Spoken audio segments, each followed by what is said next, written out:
Naona kuna watoto wanne baada ya watatu, sijui mwingine ametoka wapi. Kuna mtoto mwingine yuko hapa wanne, si unajua. Mmoja ametoka wapi? Tunapoka tatu. Kuna mmoja amejificha hapa hataki kutokea. Huyu ni mama wao kumbe. Nikafikiri mtoto. Nikafikiri mtoto kwa ni mkubwa acheza nao. Nimeshangaa nikashangaa mtoto alikuwa hajatokeza kwa jificha tu. Sasa ndio sasa kajitokeza. Sababu ni sister yake. Ni dada yao, ni ndugu yao. Sasa mimi kwa sijajua nikafikiri kuna paka mwingine mdogo kama hao. Sasa nimegundua kumbe ni paka mkubwa. Nilikuwa naona kuna paka mwingine yuko hapa. But sikuwa najua kama ni mkubwa. Nikafikiri ni mtoto mwingine kama wao. Sasa nataka nimuone huyo paka mdogo aliyejificha ambaye sijawahi kumuona muda yote. Ametoka wapi au ni wa miujiza. Ndio sasa hivi imetokeza kumbe ni kaka lao likubwa.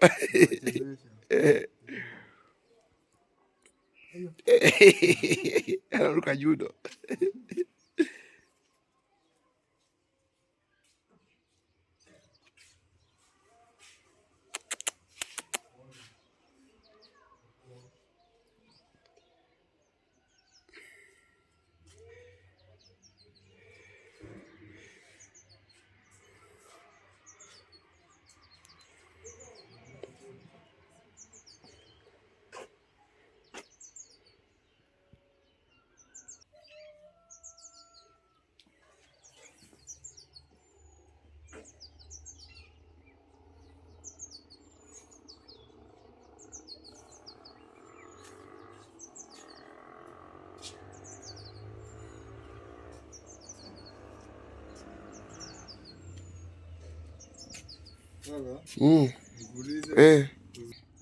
Nilikuwa naambiwa nilikuwa nasikia ati pusi ile usiku zinasikia inapiga makelele.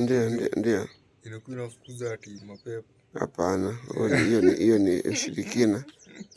Huo ni ushirikina. Huo ni ushirikina. Lakini sio kweli. Lakini bado si nyoka inaweza kuua ukikutana naye. Inaweza kuua nyoka. Inaweza kuzuilia, si ndio? Sio kuzuia. Lakini pia ni peti wa kupendezesha nyumba. Kama unaona watoto kama sasa hivi mimi nipa busy. Sasa hivi niko busy na nachukua video. Si ndio hivyo mapambo. Ona. Enjoy.